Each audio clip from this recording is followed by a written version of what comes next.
ओम श्री सिद्ध भैरवा नमः. बघा आज काय आहे? सर्व पित्री अमावस्या. ज्यांना वेळ नसेल मिळाला त्यांनी आयो नवमी आणि पित्र हे जर राहिले असतील तर अजून वेळ आहे आणि कृपा करून तुम्ही ती आज गीतेचा 7वा अध्याय वाचून आणि ते पित्र घालून द्या. बघा गीतेचा 7वा अध्याय जर वाचला तर जे गेलेले पित्र आहे ना त्यांना काय मिळतं? सद्गती मिळते, मोक्ष मिळतो असं सांगितलेलं आहे. आणि मग काय करा, आज जे अजून वेळ आहे आणि ज्यांना आयो नवमी किंवा हे पित्र राहिले असतील त्या सर्व पित्री अमावस्याला टाकल्यानंतर त्यांच्या गेलेल्या पूर्वजांना सद्गती मिळते. आता अमावस्या आणि पौर्णिमा.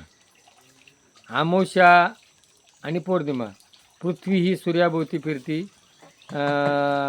चंद्र हा पृथ्वीभोवती फिरतो. आणि ज्या वेळेला पृथ्वी सूर्याभोवती फिरताना तिचं असं उत्थानवर होतं आणि उत्थान येल्यानंतर समुद्राला काय होतं? भरती येते. आणि पौर्णिमेला भरती येते. माणसाच्या शरीरामध्ये सुद्धा अमावस्या पौर्णिमेला त्याचे इंद्रिय उच्छेदन होतात. म्हणून आपल्याला एकादशी उपवास दिलेला आहे. आणि अमावस्याच्या वेळेला जे जीवजंतू असतात त्यांची काय होती? वाढ होती. म्हणून शेतकरी काय करतात?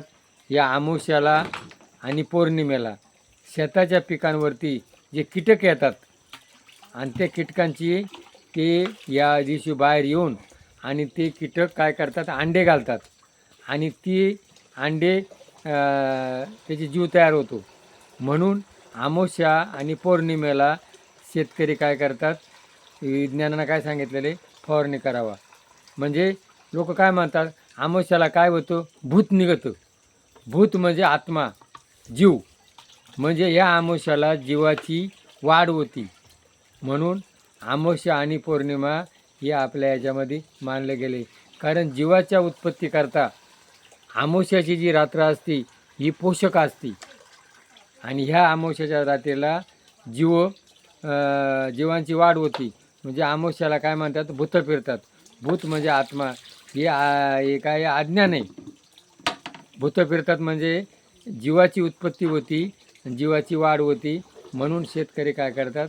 अमावस्या पौर्णिमेला फवारणी करतात आणि फवारणी करा असा हा विज्ञानाचा अर्थ आहे. जय भैरवनाथ.